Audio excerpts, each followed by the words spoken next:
my name is Erica, and welcome to another battle report on Tried and True. Our players today will be facing off using the 2021-2022 Steamroller Rules Scenario 5 Split Decision. Leading a 75-point army of Cephalyx is newcomer to the channel and longtime community member Pete. Please introduce yourself and tell us a bit about what you brought today. Hey everybody, my name's Pete, also known as Gatorman Pete. I'm traditionally a Minions player, but today I'll be playing Exelon Thexus of the mercenary subfaction Cephalyx. It's a pretty cool list. It uses some special rules that you may or may not have seen through its monstrosity mechanic, but you'll also see some old favorites that are borrowed from the Crix line. Commanding an army of Khador, we have one of our very own podcast hosts, Dan. Please tell us who you are running, theme, and list ideas going into the game. Hey everybody, my name is Dan. I go by quote my name on a lot of social media platforms, so you can try to find me there if you want to. I brought Malakov 2 for our game today. I knew that the important parts of this list, that I wanted to have a Victor for some open fire shenanigans. I wanted to have Commander Sorcha and Shield Guard Rager attachment. Those, because what great Jaws of the Wolf list doesn't have those things. And I wanted to stress test out as many Cossite Woodsmen in the list as I could, because their new backstab rule is really strong, and Malakov's Discombobulate is a great spell. So I wanted to put those things together and see what I could get out of it. Can Commander Malakov with an army of Chaosian Cossites overcome the monstrous hordes under the command of Thexus? Let's go to the table and roll off. All right, here we go. We shake on it. The first thing I do is I shuffle a couple tokens around and check all of my rules. It always weirds me out that Thexus has no upkeeps, so I check my spell list, make sure it's actually the case. So my first thing that I'm going to do is I allocate my focus. Now, monstrosities are kind of weird in that they don't power up like normal warjacks, but they do gain free focus every time they take damage, either from an enemy attack or a continuous effect. So I'm figuring out where I'm going to put Thexus here, trying to keep him safe. I allocate all but 4 of my focus, cast D-Cell for 3, and then I'm going to charge on up. Now, I picked this side of the table because of all these graves, but what I'm going to run into pretty soon is that because of the flag and the objective, it actually renders all but one of them pretty unusable, but I don't realize that quite yet. Yeah, so we're measuring from Victor there, trying to see if I majorly lead up. We'll do that a couple times. Then you see me put this this marker down. So my caster attachment, Dr. Sigius, has a pretty cool ability in that he can give a free focus to every monstrosity in 5 inches of him. So I'm just putting this down ahead of time so I know that all the monstrosities I put down are going to be within 5 inches of my attachment when he pops his bubble called Get the Juices Flowing, because this is an army that has a lot of juice and a lot of amputated body parts and a couple hooks, and it's all fun times unless you're one of their drudger slaves, in which case you're having the worst time of your artificially extended life. So that first 2 monstrosities I moved up were my subduers. They're pretty cool. They both have a 10-inch reach on their net gun, which you'll see later. And then I have my wrecker in the middle. He's got 2 big 2-inch flails. He's kind of the beat stick of the list. So yeah, so now I'm gonna start measuring around, bringing my third monstrosity of the 3 kinds available to me is my true shield guard. Most of the Cephalyx have some sort of sack pawn either on the drudges or on the full monstrosities, but this one guy is the actual only shield guard that I have. This is when I realized that objective pretty much takes up the entire grave, so my Void Archon can't get in there, so he's just kind of end up hanging out in the back, trying to find a spot where he can collect some souls from the drudges and set himself up for some big moves later in the game. Shout out to our shipmate bot on our Discord channel that actually generated this terrain. Overall, I've really enjoyed using it. Dan, when we were playing, you mentioned that you believed it used the quadrant deployment method. Did you want to expand on that? Sure. Generally speaking, when I set up terrain boards for casual play or for tournaments, I try to use the Steamroller packet because I really think that terrain is a compelling part of the game that really needs to force a first turn decision. Quadrant deployment is basically you put 4 things in the 4 corners or the center of the 4 corners and then you kind of scatter a bunch of other stuff around. It's one of the easier ones to set up, and that's why I like it so much. Yeah, very cool. And it's definitely I think improved our terrain on our tables during our weekly Tuesday nights. It takes a little bit of pressure off from the person setting them up, trying to feel like they're setting it up in a good way because we've got a nice generation system. All right, so I'm also noticing now that as we watch the video, everyone now knows the unlock code for my phone, so enjoy that. I've got some nice pictures on there if you steal my phone and look through it. Don't change my bank account passwords, please. At a certain point, you saw me just now measure some threat from the right. Dan does have some ambushers, some woodsmen that I'm looking out for, but he can't take them out next turn just quite yet. Okay, so Khador, first turn. This is a bit of an awkward list. I threw this together. It's a standard Jaws of the Wolves list. It has as many minimum units of Kassite woodsmen as you can jam into there as possible. But generally speaking, overall, this is not a list that I have practiced. This will be my first time ever running this variation of it. And as you can see, I'm tripping over my own feet with the Jaws of the Wolf forest that I had to deploy. There are plenty of other places I could have gone with that, but I felt myself tripping over my own feet, and I wanted to get my infantry up the board as much as possible to do some relevant work on the following turns. So generally, I was just going to say, I'm going to stay out of range of you being able to walk and shoot my Kassites with some sort of drag gun or some other nonsense. I've not played into a Cephalyx army in probably half a decade at this point. I am really going to show over the course of this game that I'm a bit poor at estimating the threat ranges and control abilities that Excellent Thexus is capable of putting out. Here you see me moving my Kassite woodsman. I had actually advanced deployed these guys and reserved one other unit for the ambush. I saw a big forest in the center of the table and my eyes lit up. I was like, I'm going to get great use out of their tree walker ability, which is inherited from Yuri. And then the Widowmakers are going to come up as well. They're going to take some shots. If I could go back and do this better, I would have activated Malakov first. I would have given the Kassite Woodsman the reposition spell, and I would have, done this in a better working order. But my deployment was a bit out of line, or a bit poor. So over other repetitions, I hope to make that a little bit better. We had the Widowmakers moved up, and I was just going to take some shots at like a Bloat thrall and maybe ding up his Mariner a bit. Most of it was inconsequential shooting.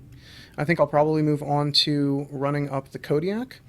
I placed him in the center of the board because I wanted. I placed him in the center of the board. I figured if anyone was going to sit there wide open in the middle of a pond, it could be the Warjack that really didn't need terribly much protection to survive something. So if it was in an open field, it was fine. And now I'm measuring to see where I can get my Colossal. And I'm wondering if I even need to run him turn one, or if I can walk and shoot and then use open fire to get a second relevant shot in play.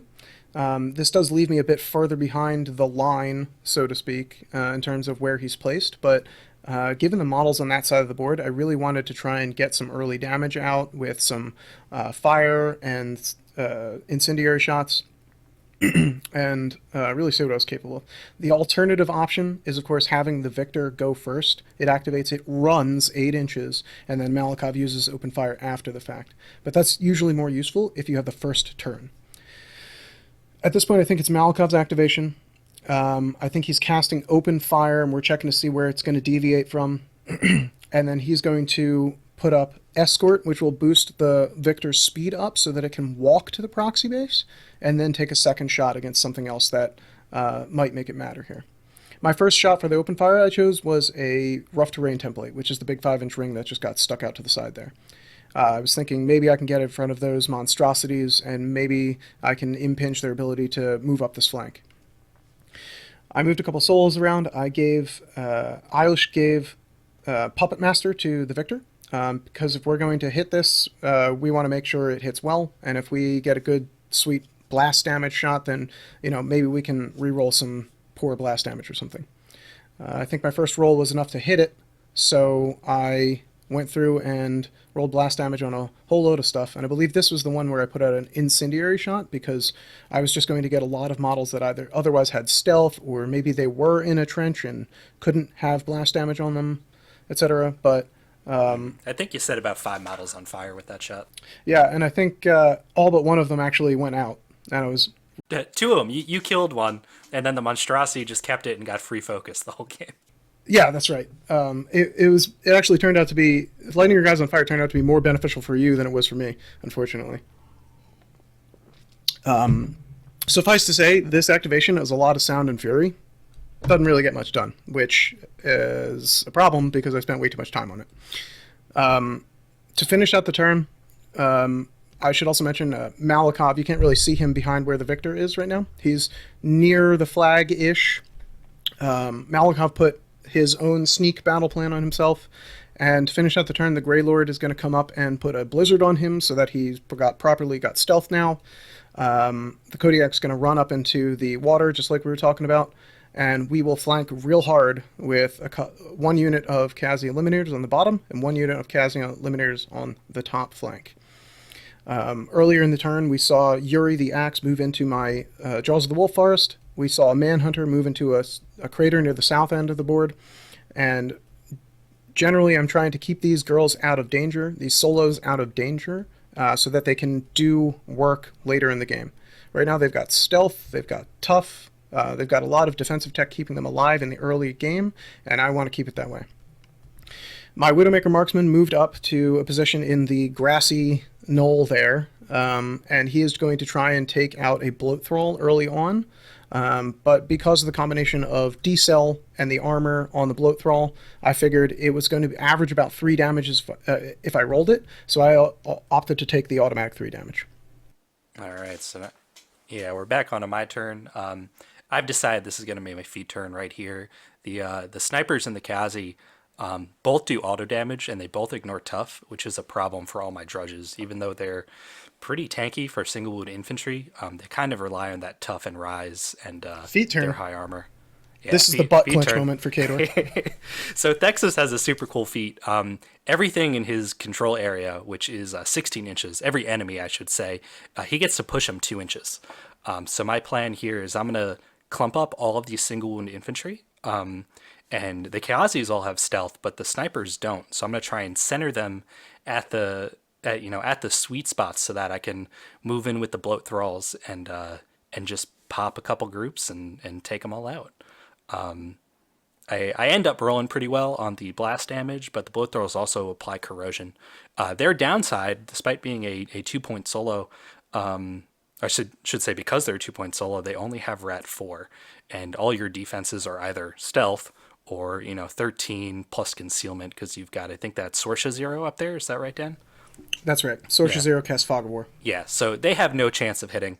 But if you see my 2 subduers with their net guns there, their net gun does no damage, but it actually knocks down in a 3-inch AoE with an optional drag. So they're gonna move in. They're gonna boost to knock down the center of their little sweet spot, and then the Bloat thrall just doesn't have to roll snake eyes. So in this list, I kind of see the Bloat thrall as a 2-point weapon attachment to the subduer, because they work really nice in tandem. I didn't think of that. Yeah, I mean, the subduers are pretty cheap. They're only 11 points, so a 13-point combo is pretty reasonable. It's certainly a flexible module. Yeah. Just goes to show you, if you think you've got something in spades like armor or defense, your opponent in Warmachine is probably going to find a way to fix that. All right, so here we go, measuring it out. Although disaster's about to strike, wait for it.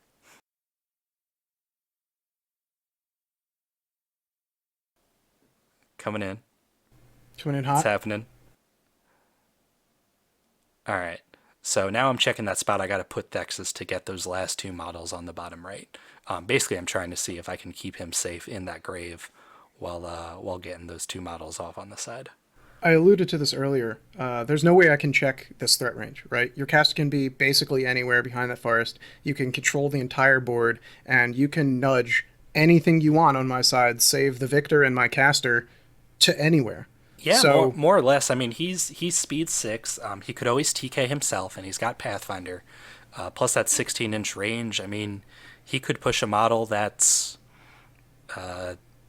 28 inches away from him, I think. Yeah, and the problem with the going into this turn was that I felt, as I was playing this game, that I had no choice but to kind of run into it, because there's no way I could examine all of the vectors you were going to be able to produce and still play a 60-minute clock. I could have measured all of this, and I maybe could have prevented some of it, but not enough for it to be worth the loss of time. All right, so here it comes. So I've got the 2-inch in one half. I got the blast key in the other hand. I'm blocking the camera with my back, so every now and then just moving out of the way, and you're seeing the results of the push. So I got my one clump down there. Now I'm going to see what I can do with these guys. Seeing where I want to get them so that bloat can hit. That bloat ends up not hitting, though. He kind of but the Void Archon comes in later, kind of cleans up his mess. That wasn't his problem. That wasn't his problem. That was an activation order. It was entirely on me. I don't quite pull off the nice combo that I had before, even though it's completely available to me. It's okay. I don't think I've lost this many troops since to acid coming out of Crix models since the Mark II Bloat thralls. So you should pride yourself in that. I think it was like 21 points of units lost to this feat combination by the end of it. You know, I love them. As a minions player, like, I pay 12 points to get an Ironback Spitter that has a range 12 AoE 4 corrosion, and these guys are the same gun on a 2-point model. I'll take that, even if it has to scatter every time. Nudging and fixing those two miniatures because we had accidentally pushed them 2 inches through Rift Terrain, but they should have only been pitched 1 inch through Rift Terrain, so we were resetting those positions. Yeah, as a poll, Pathfinder doesn't apply. So Thexus's feat isn't quite a TK. It's actually a push. So it retains facing, and it'll only push them half through rough terrain. So I clumped up all these guys. I tried to nudge the jacks back. I got that eliminator up top, a couple inches back, and now the shooting begins. I moved my agitator there up. There it is. There's a disaster. Start. So that solo I moved up is the agitator. It's basically the Cephalyx choir. It gives a +2/+2 to this subduer here. So he's gonna find a nice spot where he can shoot one of the guys. His rat 5 goes up to 7, and then I'm gonna boost. We get that roll. He knocks it down. I got that little AoE, and so it basically knocks pretty much that entire lower side down. But really, the only one I'm worried about is the non-stealth sniper there, so that my bloat can hit it. That golf clap was for me awarding you points for using a drag without actually pulling the model, because most players won't remember that those two things that the pull is optional. Yep. All right, so here's that bloat. He goes in, he hits. It's not Snake Eyes, and now the carnage starts. Everyone over there. That's like 7, 8 models get hit by that. He dies, POW 14, POW 7 blast damage. These guys all have like armor 11 or 12, so they just drop. Funny story, before the game, we were talking about how I was so convinced Malakov gave tough on his feet. Oh, yeah. I was thinking that when I was making this army, but then I actually read my cards at the start of the game. Womp womp. No tough. I was mistaken, so my single wound infantry are basically give-ups in this game, I think. All right, here comes my Mariner. My Mariner's attached to Gaspy 4, so he comes in. He's got his own little 4-inch AoE on a 15-inch. It does have the loader special rule, so he's got to have a warrior model within an inch to be able to use that ranged attack, but he's got his Bloat Thrall buddy there to load the second cannonball. This Bloat Thrall comes up. I paused for a second because I realized I didn't actually use my subduer, so he's just going to roll. He needs that hard 9 to hit because they got that rat 4. He doesn't make it. It scatters. It goes off to the side. Doesn't hit anything. It just hangs out there. There's no scather, so it's just a missed AoE over there. But it's okay. Void Archon's going to come in and try to clean up. I think this actually works out better for you because you're getting souls now. Yeah, it ain't bad. Although I do remember to move my subduer up first. So he's going to go and he's going to knock them down in that same way. There is a moment, though, where I kind of crap my pants, realizing that I've moved Thexus up to like 13.5 inches away from your Victor. So there's some panicked measuring of control ranges to see if I just totally totally lost the game there. But it comes up as I think just over 13.5, and Victor's charge range, even with bandless, is about 13. So not quite a lost game there. Malakov's escort spell brings it to 13. That's correct.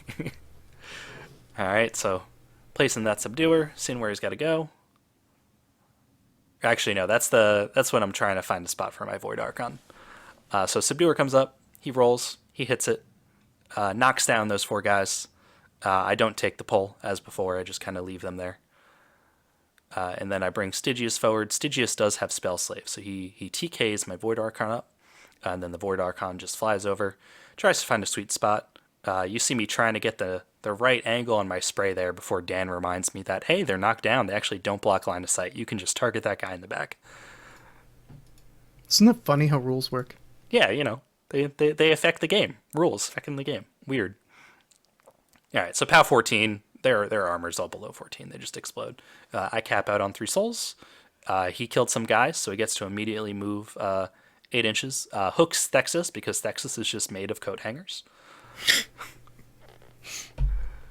Gross. Let's see. Gross. He puts those in people, Yeah, in many, many ways. It's terrible. Gross. I try to decide where I'm going to put my monstrosities here. It's kind of a balancing act between I want my beat stick kind of up there to threaten your victor, but also if I put it too close to my subduer, he's just going to walk up and he's going to kill 2 heavies, and I'm going to be in a tough spot. So I end up kind of just hiding him out in the middle. I was licking my lips a little bit when you walked that guy forward. For a minute, I was like, come to Papa. Yep.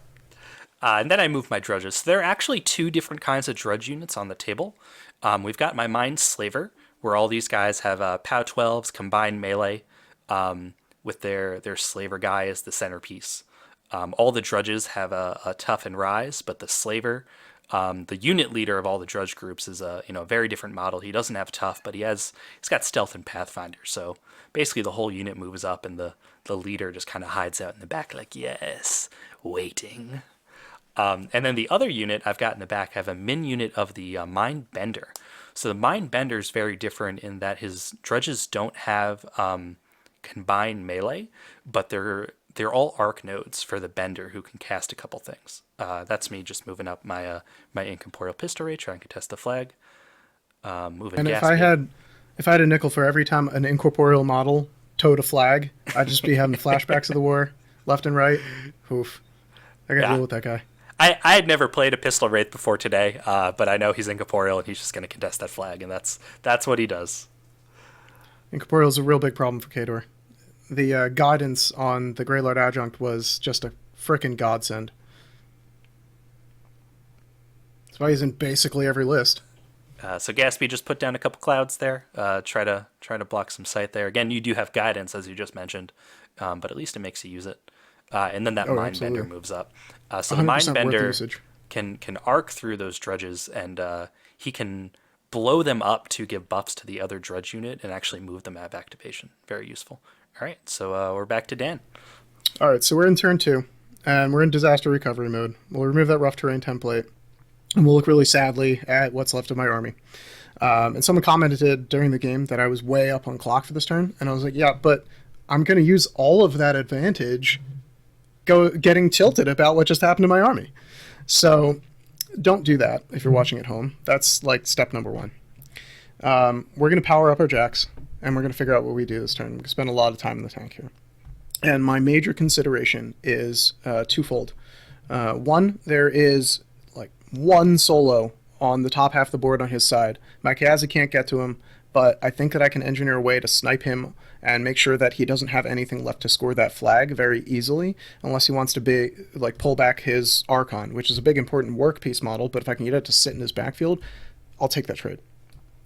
And so as I look back on this game, as I think about hindsight being 2020 here, there is a way that I could have done this better than I did.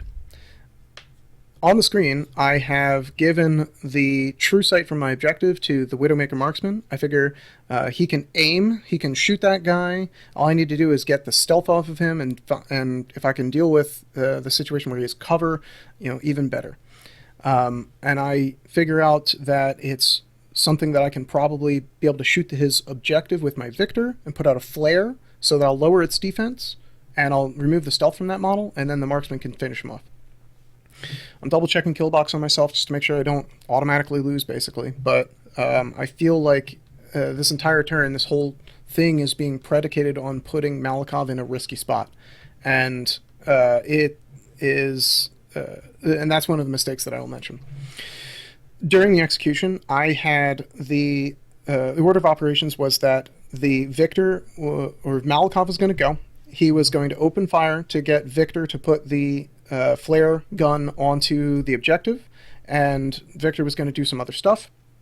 Victor was, and then, and I'm also, yeah, we're still in the control phase, guys. I'm also deploying my Cossite Woodsman on the side. Here they come.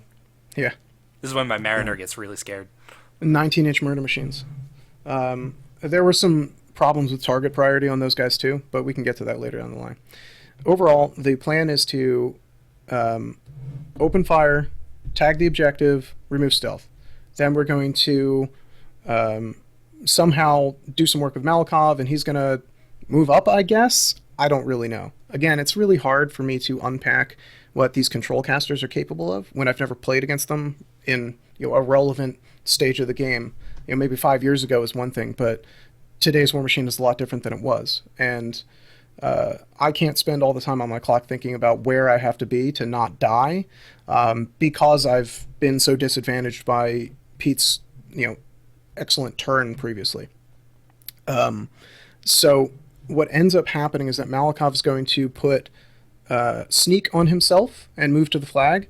But the whole point of this plan was to give guidance to the Victor so that he could shoot the pistol wraith off the flag and then shoot his secondary battery guns at the guys in the clouds and the guys in the forest and not have to worry about those, disadvantages there, or the guy behind the cloud wall, I should say there.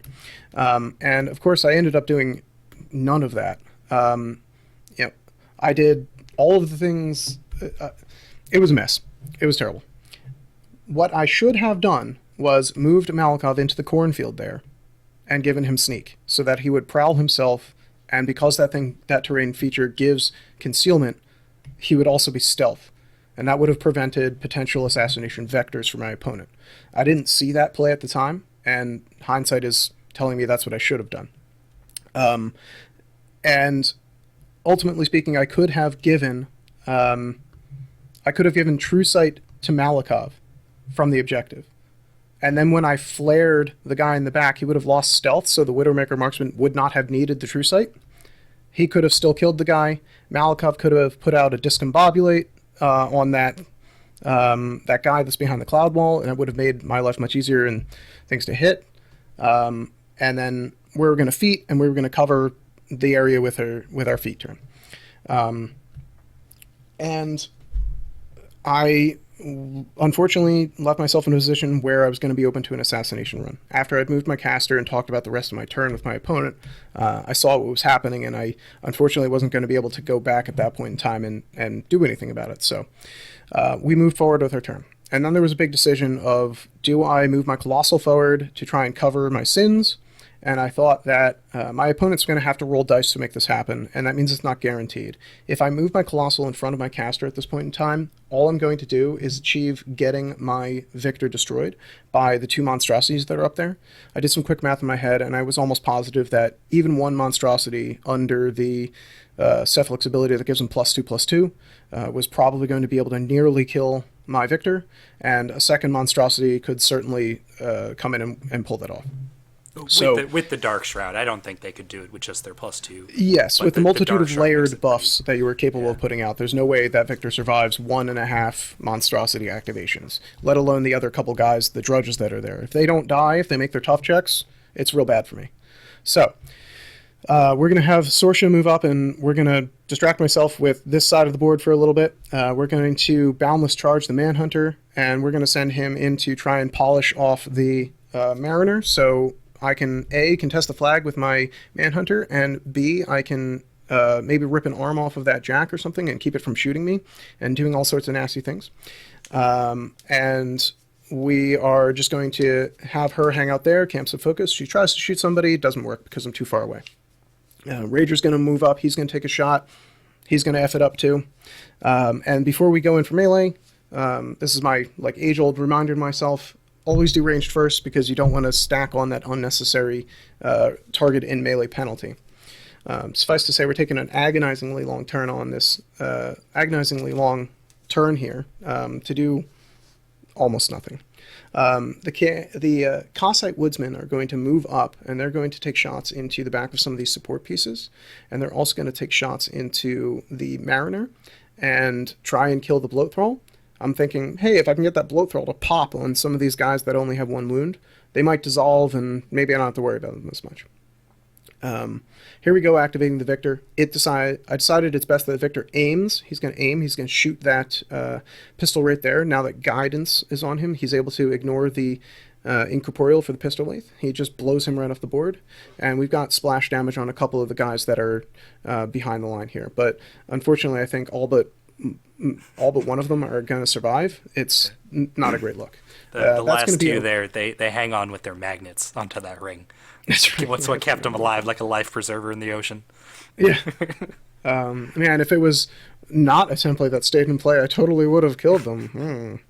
Yeah, it's a rough terrain template that we put down. Ooh, Snake Eyes. This is when your Jack shot my Drudge, and he just lived. Bounced This is when, I was already having a poor turn, and then the dice decided to just also leave the room. And I was like, yeah, okay, great. This is not going anywhere, is it? All right, we're checking line of sight on the Mariner, making sure we're staying in the back arc. And we're ignoring that random Gaspy thrall or Gaspy servitor that was there because it's not in play. So I'm just kind of nudging up next. It was killed by the blast damage. And okay, there we go. Now it's gone. With backstab, power string 10. These guys should do a number on a Jack that's like armor 18. Guess what? D-cell. We had 1 double ones miss. We had D-cell in play. At this point, I'm throwing good money after bad, and these shots aren't going my way. I dinged the paint job ever so slightly on the Mariner. I was hoping for more, and getting discouraged after the first couple shots, I decided to go somewhere else. So let's try for the Bloat thrall. Let's try for a couple of these solos that are back here, or maybe just unit members that we can thin the herd a little bit. Ultimately, I did a couple points shy of what I needed to do in terms of damage on both the Bloat thrall and the Mariner. And over the course of this turn, I ended up not destroying any systems or any solos. That Bloat ended up with 1 hit point. He had 1 just hit point. squeaked through. Yeah, and this was the situation. If that double ones, or if that really low attack roll that should have hit the back of a Warjack or should have hit the back of whatever it was hitting, if I had one more shot into either one of those miniatures, I could have either killed the Bloat thrall, or I could have, after these 2 Manhunter charges, that was the problem. The Manhunter rolled double ones on his charge attack, and now we're definitely not doing the damage that we need to on that Jack. Ultimately speaking, I blew up that damage roll like crazy, and I left his arm in with 1 box. So if I had one more Cossite shot on that Jack, maybe I could have gotten there. If I had, if I had not rolled double ones on a charge attack, maybe I could have gotten there. Yuri's running up to be in cover, contesting the flag, hoping and being in the zone, hoping to just kind of be a nuisance in this area here. I probably should have left him back in the forest for his tree walker benefit, but I didn't think it was really going to matter. I really just wanted to get a contesting model there, so that way he couldn't just randomly fly a void to the center of that zone and just score up an extra couple points or what have you. Right now we're trampling with a speed 6 Kodiak. We're going to trample there, we're going to vent steam, we're going to catch these couple guys, and then we're just going to be there. And the plan was to have this Kodiak be here as a distraction in the middle of the board and say, look, if you don't do something about this or you don't assassinate me, there's a chance that this Kodiak is going to just come in and give your warcaster the business next turn. So you kind of have to deal with it to hope, and then hopefully you can figure out you kind of have to deal with that. And the sneaky son of a bitch that he is, Malakov has his feet up. So if you do try to deal with that Kodiak, there's a chance it just leaves and suddenly is in another space that's super inconvenient for you. And, well, Pete, being the excellent player that he is, doesn't fall for my shit. So here we go. All right, so this is when the master plan gets unveiled. The first thing you see me do is Malakov has a rule called Sucker. So when he gets hit by a ranged attack, he can shoot it off onto a warrior model instead. So I'm kind of seeing how many he's got in place, and if I just move him up a little bit with telekinesis, if I can take him out of sucker range. If he's out of sucker range, I can bring that subduer on the top there up and use my net gun, pull him in, and hopefully kill him. Malakov's feat, though, if I do any damage to him, he's going to walk away. He just gets to walk his full movement away.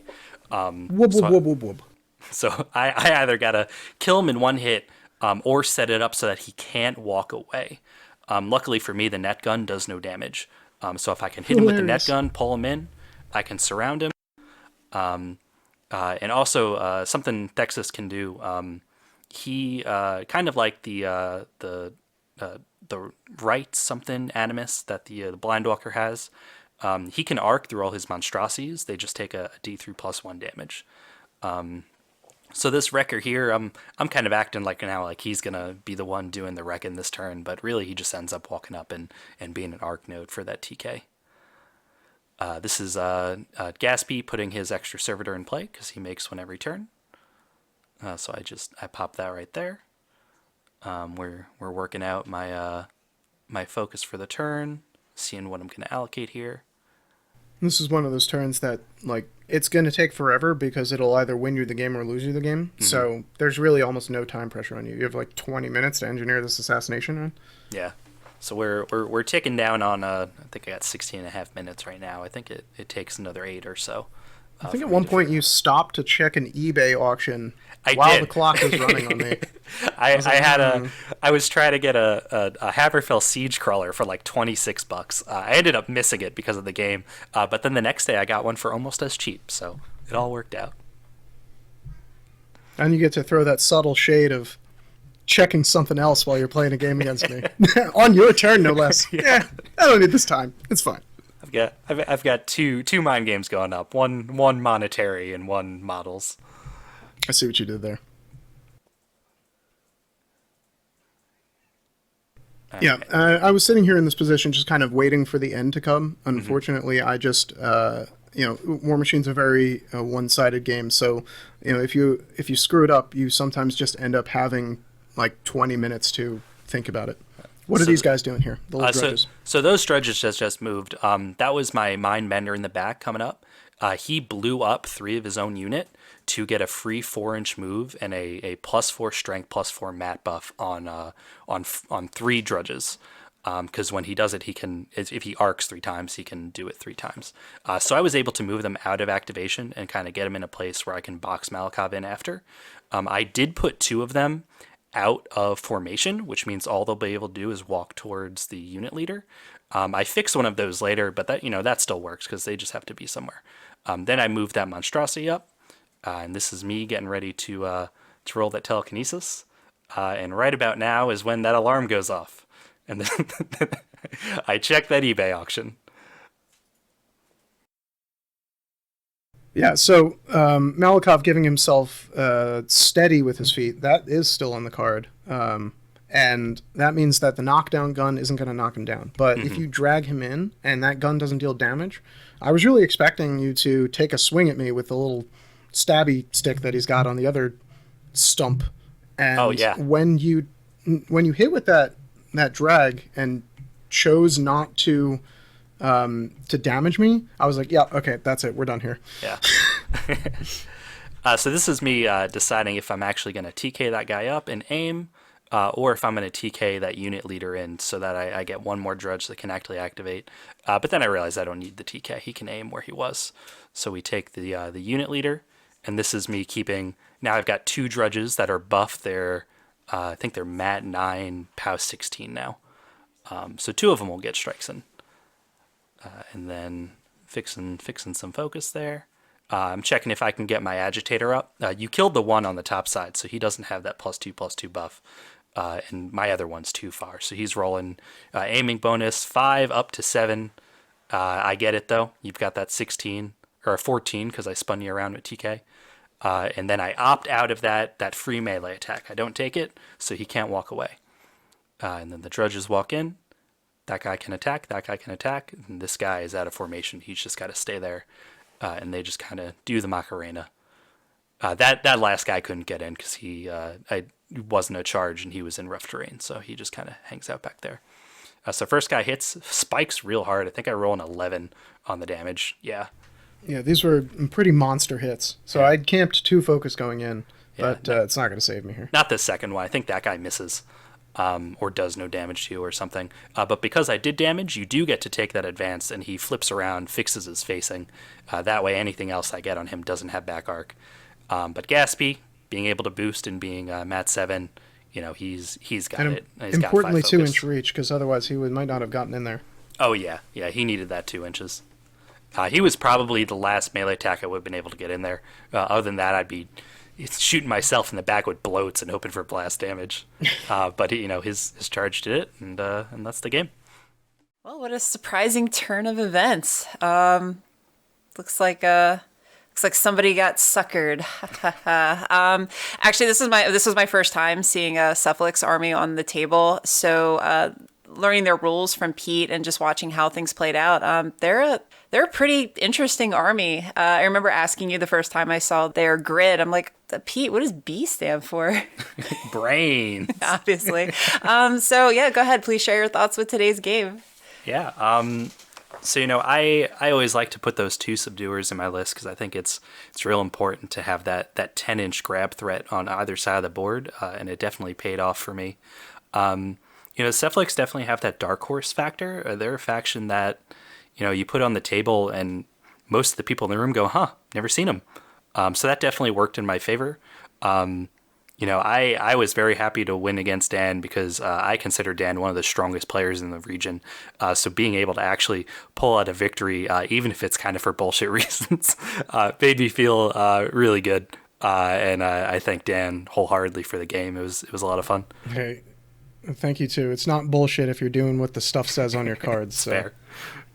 You beat me fair and square, but Yep. How do you feel about the game? I feel good about the game. I think it was the first great opportunity for us to be on this excellent channel, doing a battle report with some great people, great opponents, and a great game. And I'm gonna force myself to stay positive about this. That assassination was rather demoralizing, but it's okay. I can walk it off. And I promise the next time I come back to this channel and I play against you, I'm going to bring a list that I've actually played once before, so I don't mess up my own deployment. Now, you did mention that you were still kind of workshopping Malakov and you had some other versions for the list. If you were going to change something about your list, just either for this specific matchup or in general, what do you think is the biggest piece that you would change? Being as how my biggest realization for this game was that my feat didn't actually do what I thought it did, I think I'll go to some theme that has the ability to either hand out tough innately, or like a Winter Guard list with Kavik Joe in it, or a Man of War list with Atanas in it, or I will just not play him again. After all, he's been prepped for surgery, so it's canon now that he's a drudge. Yeah. So I think he's off the table for a while. He's got a diving bell on his head now. We'll have to send Strakov in after him. So generally speaking, that was the biggest hole in my army. And I typically do not build my own lists because I do not have the time to test all the iterations that I need to get something that I feel like works like a well-oiled machine. I will typically ask others in the community what lists that they enjoy or have found success with, and I will try to base my armies off of them and make what small variations that I need to be more comfortable with the list in terms of time pressure and things like that. So this was a list that I built from the ground up myself, and there were a lot of gaps in it, and there were a lot of issues with activation order and some of the other abilities not quite lining up the way I thought I wanted them to. I like the fact that I had a chance to test out advanced deploy Cossacks. And I think, except for the rarest situations, it's going to be the right choice to just ambush with both of them if I play a list like this in the future. So unless there's some strange corner case, and I may end up eating my hat for this, but just ambush your Cossacks, guys. You won't lose half of them to, to bullshit? Yeah, to random bullshit go. I haven't seen Bloat thralls kill models before this game, period. Full stop. So I can't say I was expecting that. They've never done it before. What was I worried about? Well, thank you both for coming on the channel. You both have two very beautifully painted armies, by the way. It was really cool seeing your models out on our table. So thank you for coming over and doing a battle rep. It was a pleasure. Yeah, thank you for having me. It was an honor. Thank you for watching. If there are any factions, warcasters, or warlocks you would like to see on the channel or any general feedback, please let us know in the comments below. See you on the next Tried and True Battle Report.